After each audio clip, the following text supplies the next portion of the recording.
Bienvenidos a la quinta sesión del diplomado Inteligencia Emocional para el siglo XXI. Aquí les Julián desde República Dominicana, les doy la bienvenida. Y hoy vamos a hablar de la conciencia social, es decir, la parte interna que tiene que ver con mi conciencia sobre las otras personas y el hecho de que yo vivo en sociedad. Como seres humanos, los seres humanos somos seres sociales y de todas las especies, posiblemente una de las que más depende de vivir en sociedad para poder existir. Si tomamos en cuenta de que durante un largo periodo de tiempo, años, los niños tienen que ser cuidados, alimentados y protegidos por los adultos. Un niño no es capaz de autosostenerse, un niño no es capaz de proveerse, un niño no es capaz de sobrevivir si no es dentro de una comunidad de adultos. Así que es muy importante entender que como seres humanos dependemos de otros y el resto de nuestras vidas va a ser precisamente en interacción con otros. La autarquía, el hecho de uno no depender de otros, no pasa de ser una fantasía de algunas personas.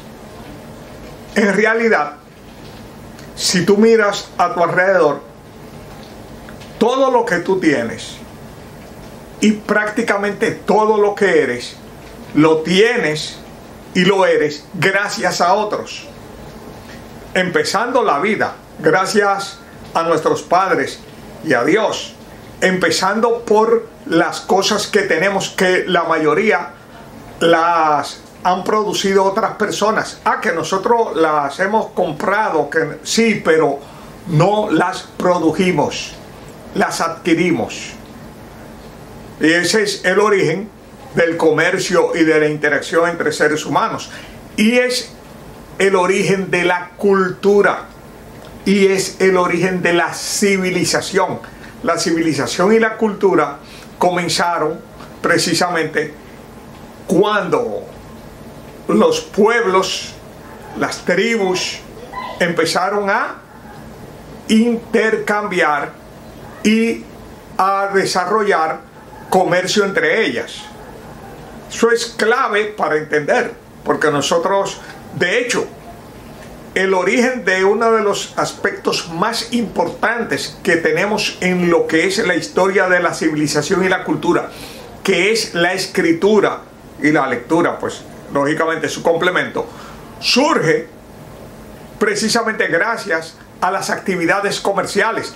Los primeros escritos que se tienen en la historia de la humanidad que han sobrevivido son facturas y son inventarios. Es decir, la escritura y la lectura surgen de la necesidad de llevar un registro y hacer intercambios y generar determinados tipos de compromisos. Eso muchas veces lo ignoramos. Nosotros como especie debemos un gran aporte a lo que es la actividad comercial, que fue la que expandió el mundo y nos puso en relación con muchísimos bienes y servicios que no eran naturales de los entornos geográficos en que vivíamos. Por eso esa conciencia del otro es tan importante, porque además las personas son puertas. Ahora, las puertas pueden estar abiertas o cerradas. Esa es la parte que nos toca a nosotros en la gestión de las relaciones. Abrirnos puertas.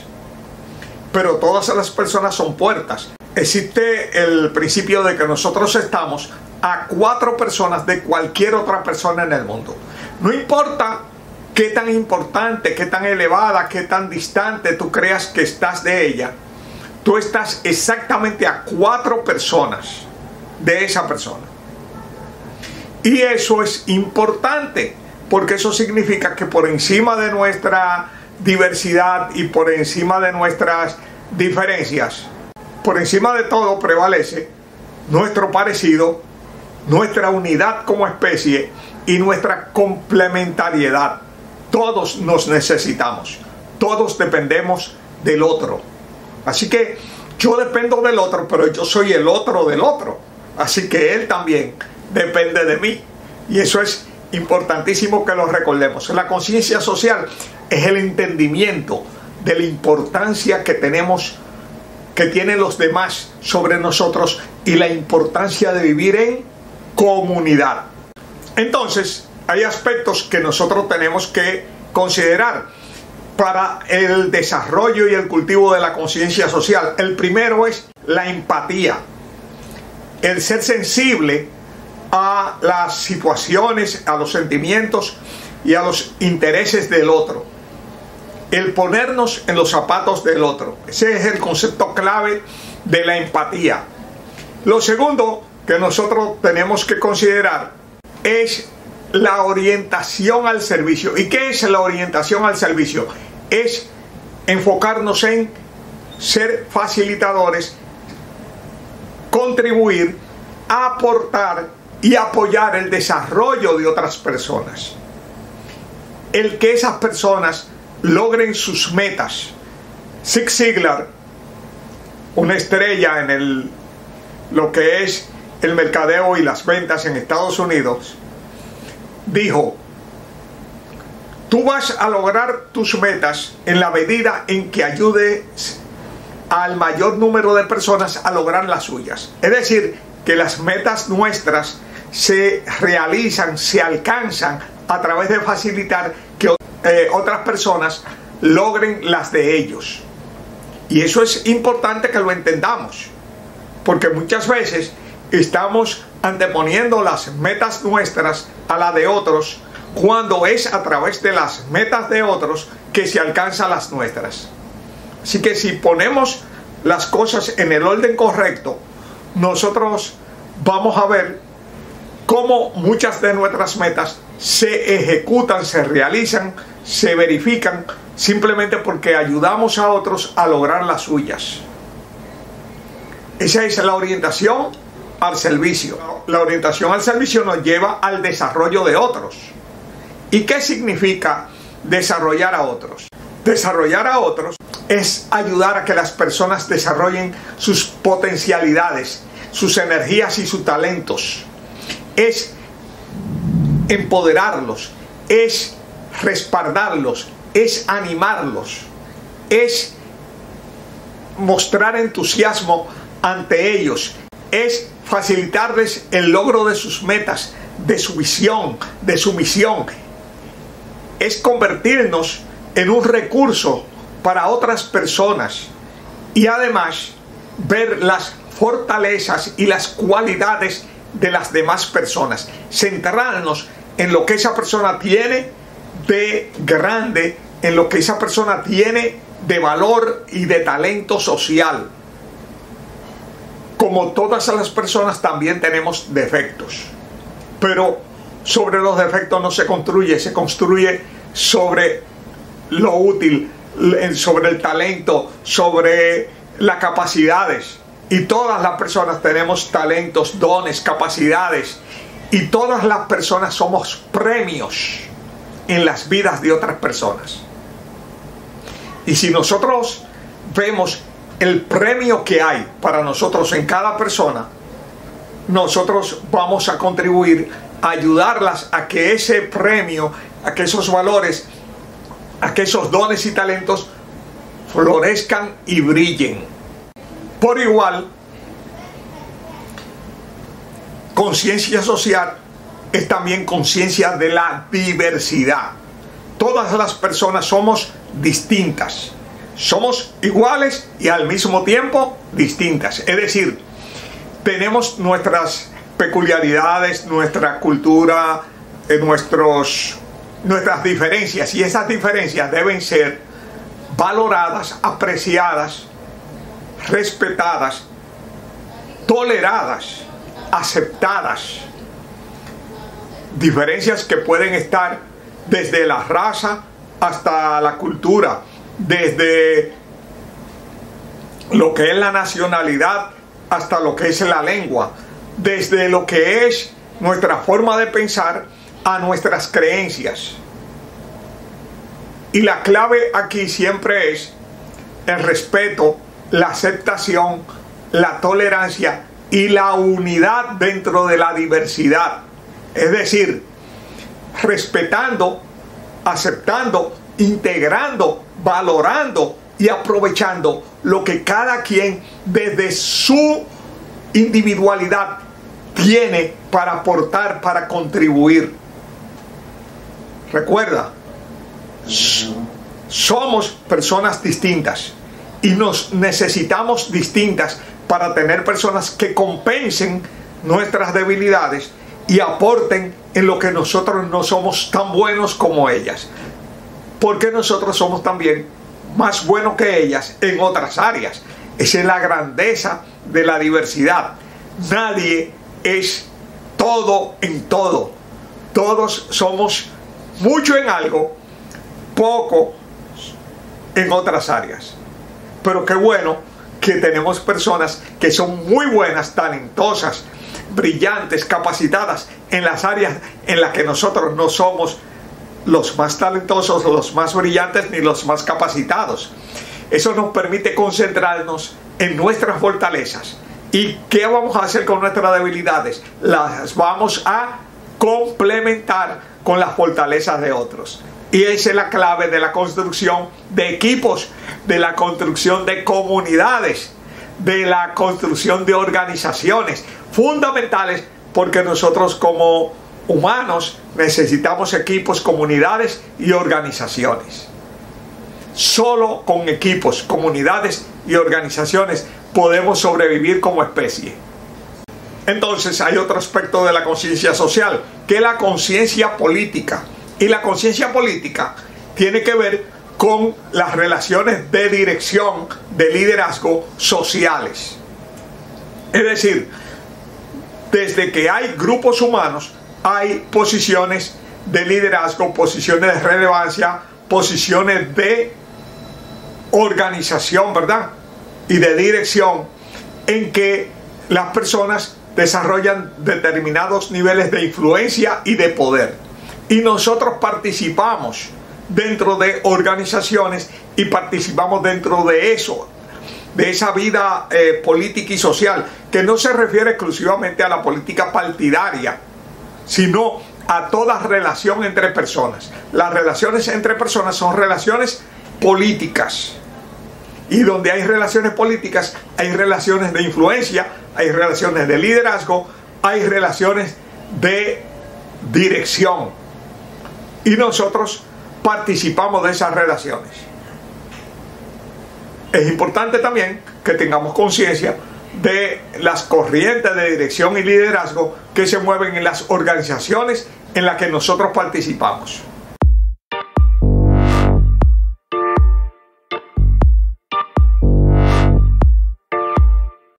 Dentro de los elementos de la conciencia social está la capacidad verbal y no verbal para generar un flujo conversacional, un flujo de comunicación.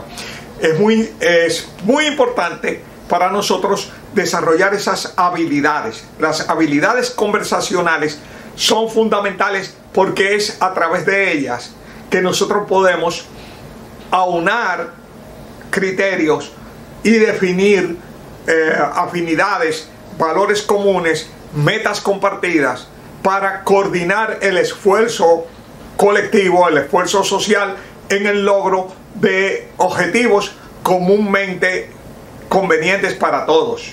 Así que la comunicación es un elemento fundamental. Segundo elemento importante son los roles sociales. Todos desempeñamos distintos roles sociales. Roles que son papeles o funciones, tanto dentro de nuestro hogar como dentro de nuestra comunidad, como dentro de nuestro trabajo, como dentro de nuestra sociedad. Y eso significa entender esos roles, entender su función con respecto a otros roles y la idiosincrasia propia de cada rol. Por igual, es muy importante dentro de la conciencia social lo que es la escucha activa. Así que vamos ahora a centrarnos en el papel de la escucha activa. Y la escucha activa es la sensibilidad hacia el otro. Prestar atención a los intereses del otro, a la opinión del otro, es fundamental para nosotros poder entender la posición de la otra persona. Hay algunos aspectos claves cuando nosotros hablamos de escucha activa. La primera es oír sin juzgar y sin suponer. ¿Qué significa oír sin juzgar y sin suponer? Cuando yo juzgo o cuando yo supongo, yo detengo el escuchar al otro para escucharme a mí mismo opinando sobre lo que yo creo que el otro dice, no sobre lo que el otro dice. Y muchas veces estamos reaccionando no a la opinión del otro, sino a nuestra opinión sobre la opinión del otro. Con lo cual estamos provocando un malentendido. Si nosotros suspendemos la función crítica, la función de juzgar o de opinar sobre, y nos centramos en exactamente saber qué es lo que el otro está diciendo, empieza ahí un proceso útil de escucha activa. El segundo elemento importante es que nosotros entendamos que las palabras son aproximaciones, pero que se refieren a aproximaciones o etiquetas que le ponemos a fenómenos y a cosas, pero que no son los fenómenos ni las cosas. Entonces, toda expresión responde a un intento de transmitir una experiencia interna. Ahora bien, la experiencia de lo que la persona está hablando no es la mía, es la de ella. Es decir, que cuando uno intenta entender la experiencia del otro relacionándolo con una experiencia propia, uno está adulterando de alguna forma la experiencia del otro, porque de lo que él está hablando no es de la que yo viví, sino de la que él experimentó. Nuestra actitud frente a cuando una persona nos habla de algo debe ser curiosidad y nunca entender que entendimos, sino buscar realmente tener una idea lo más aproximada posible de la experiencia real que la otra persona tuvo. Por ejemplo, si yo hablo de una comida, por ejemplo, un locrio de cerdo o locrio de pollo, lo que es un arroz con pollo, ok, bien, yo estoy hablando de una experiencia específica que yo viví, de un arroz con pollo específico que yo me comí, que no tiene que ver con ningún arroz con pollo que tú te hayas comido. Así que si cuando yo hablo del arroz con pollo, tú piensas en uno que tú te comiste, tú estás sustituyendo mi experiencia por la tuya. Entonces, si aquel no te gustó o aquel te gustó, tú vas a creer que o yo estoy mal o yo estoy bien, y estás renunciando a indagar exactamente cuál fue mi experiencia con el arroz con pollo. Así que en vez de creer que me entendiste, lo correcto ahí es curiosidad. ¿Y qué fue lo que tú sentiste? ¿Y qué fue lo que viste? ¿Y cómo te olió? Es decir, hacer preguntas que ayuden a que la persona ahonde en su experiencia,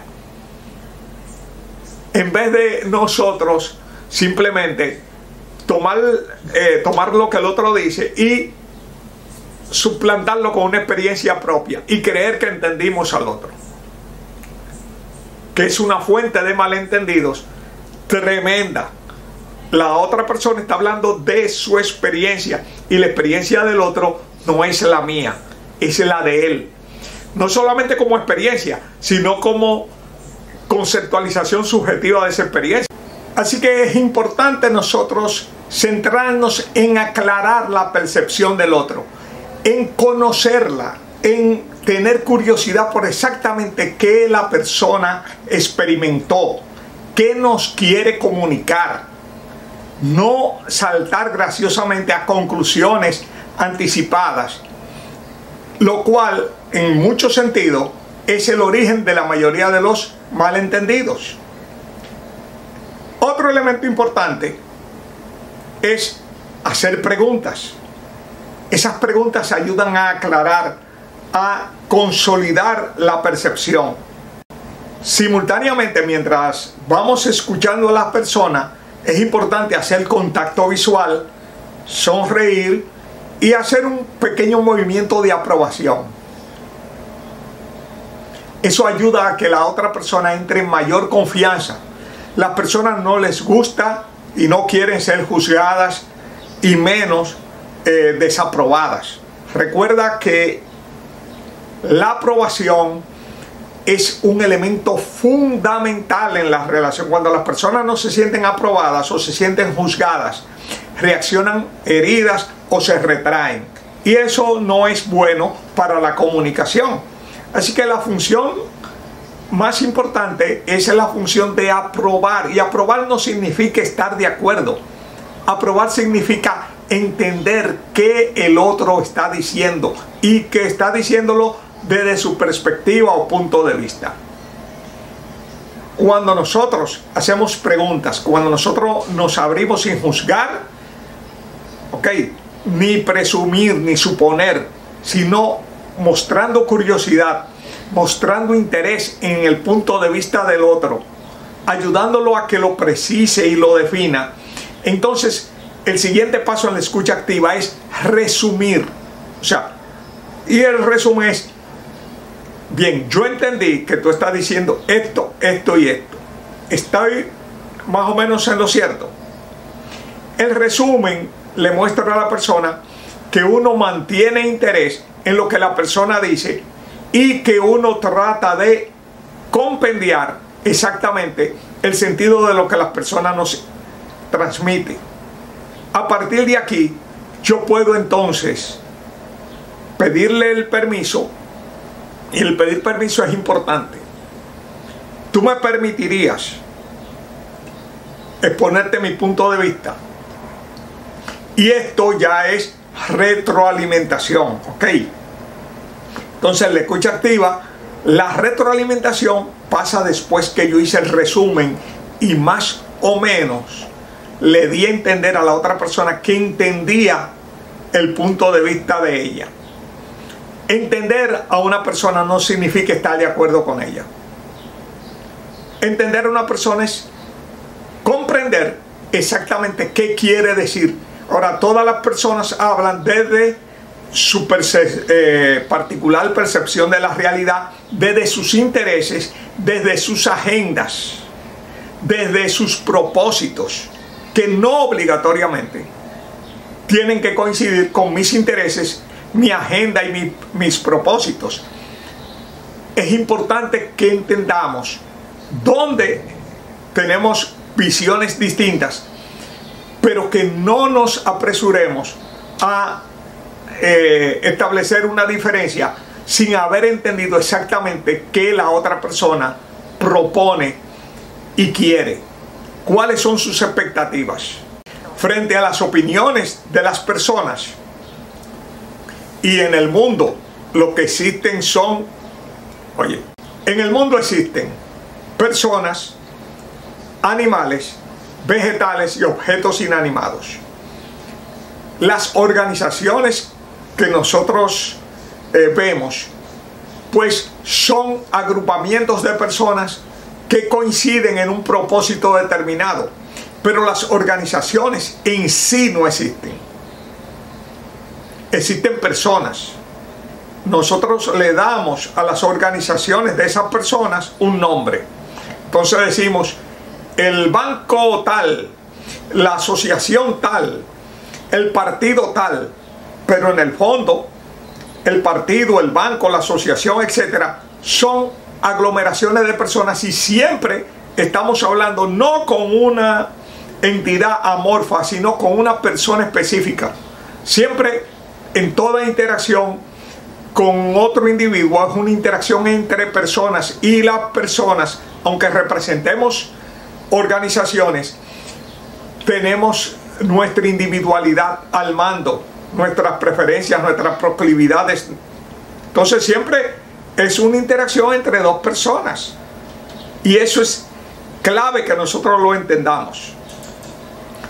Y cuando nosotros pues hablamos con otra persona, siempre vamos, cuando nosotros interactuamos con otra persona, frente a las posiciones de la otra persona, nosotros vamos a tener una de estas 5 grados totalmente en desacuerdo, que es muy poco común. Mayormente en desacuerdo, es decir, hay áreas donde estoy de acuerdo, pero en la mayoría de los puntos estoy en desacuerdo. Medianamente en desacuerdo, es decir, hay un 50-50 en proporción. Estoy de acuerdo de esto y estoy en desacuerdo de esto. Mayormente de acuerdo, es decir, la mayor parte de los puntos tenemos coincidencia, pero hay unos pequeños puntos donde tenemos discrepancia. Y totalmente de acuerdo, que es también muy difícil. Así que nosotros, pues frente a las opiniones de los demás, estamos en una de esas 5 posiciones.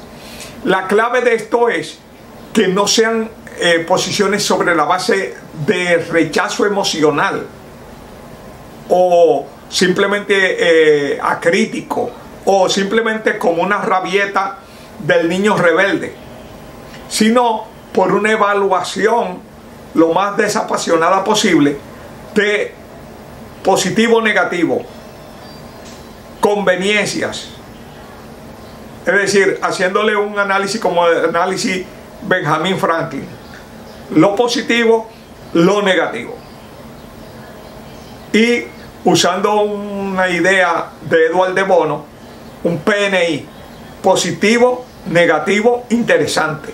Así que si nosotros somos capaces de evaluar cualquier hecho, ¿verdad?, en términos de qué tiene de positivo, qué tiene de negativo y qué tiene de interesante, podremos tomar una posición frente a esa propuesta o frente a ese elemento de la forma más equilibrada posible.